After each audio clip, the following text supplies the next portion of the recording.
Voltando, vamos continuar falando sobre essa questão relacionada à pandemia. E claro, nós moramos em Piracicaba, Vivian, e é importante a gente frisar um pouco da nossa cidade, porque é aqui que nós moramos, nós vivemos e gostaríamos de ver a nossa cidade com o mínimo impacto possível dessa questão relacionada à pandemia. Ainda a hora que eu vinha vindo para cá, eu ouvi um depoimento do governador do Paraná. E o governador do Paraná estava lá na Jovem Pan dizendo um pouco das ações que foram feitas. E o Paraná é um dos estados que menos está sofrendo com o impacto do coronavírus, em função de que algumas ações foram feitas no estado e ele não usou o estado de forma, ou seja, igual. Ou seja, ele, para cada município, para cada cidade que ele tomava uma ação, ele tomava uma ação diferente em função do quê?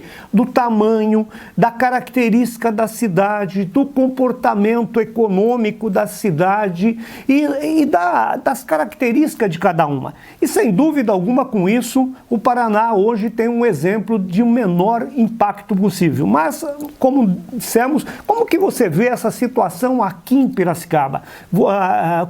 Praticamente com os empresários, com os trabalhadores, com o transporte coletivo, com atendimento contra o Covid-19. Então, Zé, eu falei do governo federal no bloco anterior, mas a gente percebe uma falta de iniciativa, tanto da parte do governo estadual quanto da parte do governo municipal. Você disse bem, citando o exemplo do Paraná, porque realmente momentos extraordinários exigem medidas extraordinárias. Nós deveríamos ter um plano, primeiro, para a retomada gradual do trabalho no comércio. Nós não estamos aqui defendendo o fim do isolamento social ou que a situação não é grave, não é isso. Mas nós não podemos deixar que a crise se prolongue ou tenha os seus impactos ainda majorados, né? Então a gente vive numa cidade que tem uma estrutura boa e nós pensamos que o governo municipal, né, a prefeitura, ela poderia ter sido mais incisiva em algumas medidas para salvaguardar a vida das empresas. A gente já está tendo reflexos de demissões no comércio, na própria indústria, porque a indústria produzindo, mas não tendo quem consuma, a engrenagem não gira. Né? Efetivamente, o que eu penso? Eu, Vivian Previde, não estou falando aqui pelas entidades que eu assessoro juridicamente, mas eu penso que a gente poderia pensar num escalonamento de horário para os trabalhadores pegar ônibus, então assim, a gente flexibilizar isso, não todo mundo entrando para trabalhar às 8 da manhã, acho que isso aliviaria o sistema de transporte público.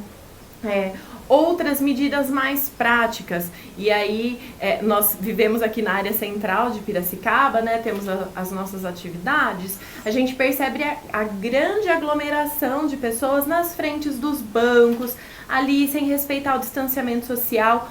Hoje muita gente já com máscara, mas muita gente sem máscara ainda, em locais públicos, com grande multidão, com grande quantidade de gente. O que eu acredito que seriam medidas que o governo municipal poderia tomar?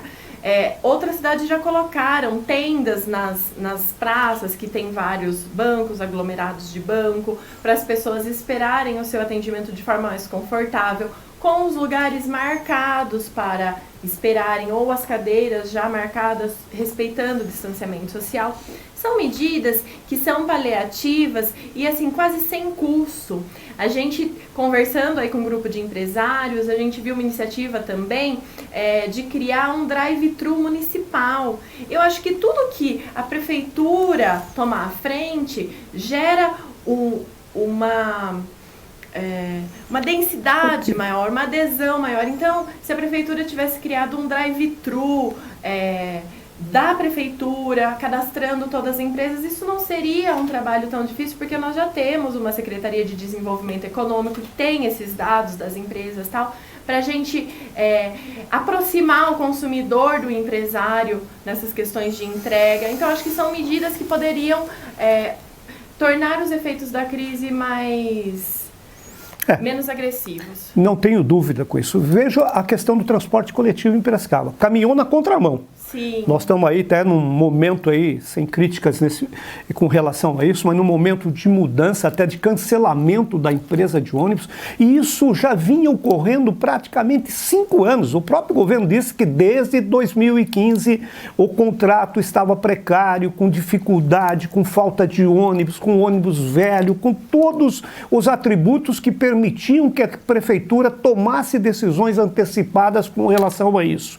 E num dado momento, quando veio o Covid-19, o que ocorre? Ocorre o quê? Diminui o número de ônibus em circulação. Isso significa que fica quase 40% só dos ônibus fazendo as linhas.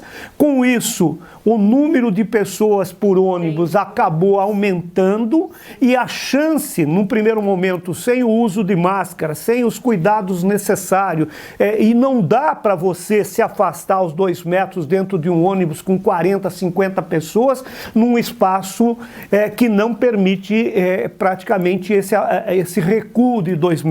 Então, eu acho que você tem muita razão, a gente tem várias identidades de formas de pensar em relação à nossa cidade, porque afinal de contas nós somos responsáveis pela cidade de Piracicaba. As nossas ações refletem na vida do cidadão piracicabano.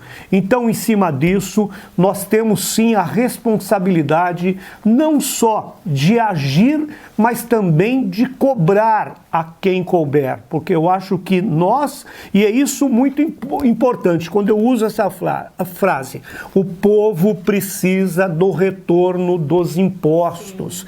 E eu canso de falar, todo esse dinheiro que está vindo, seja do governo federal, do governo estadual ou do governo municipal, é o suor do trabalhador. E o que mais nos deixa irritados é ver o desentendimento político. No momento em que nós estamos vivendo, eu diria, dos últimos 50 anos, a pior crise, vamos dizer, com relação a essa pandemia, essa crise envolvendo a sociedade, nós estamos vendo o desentendimento político.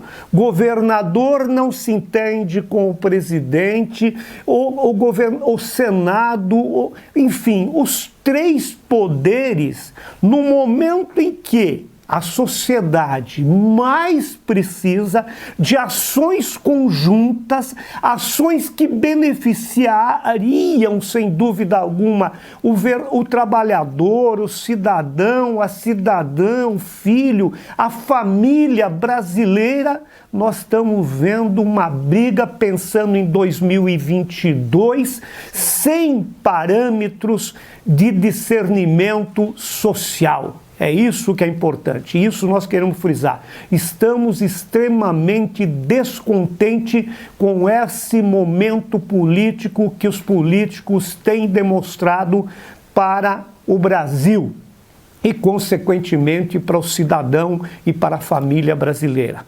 Mas voltamos em seguida, já no último bloco, Vivi, mas você tem que falar. Voltamos em seguida, dando continuidade ao Fala Zé Pedro.